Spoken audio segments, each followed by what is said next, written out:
Вечера во спортскиот рекреативен центар 25 мај во Радовиш ќе се одигра надпреварот меѓу Алијанс Милано и Штипугода од 16 на финалето од Челлендж купот. Италијанскиот гигант е апсолутен фаворит, а тренерот вели дека очекува победа. Исто така на денешниот официјален тренинг во Радовиш тој даде коментари за екипата на Штипугода, која ја почитуваат, но се надеваат на добар надпревар со позитивен резултат. Прва работа кога излегуваме на терен, најважно е да победиме. Втора работа нормално се надеваме на победа. Најважно е што тие успеа да елиминирате екипата од Осло, односно Норвешка.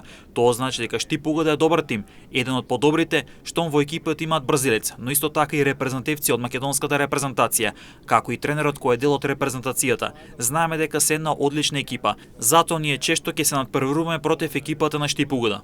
Италијанскиот стратег зборуваше за неговиот тим, односно вели дека се соочуваат со два проблеми пред дуелот со македонскиот вице-шампион.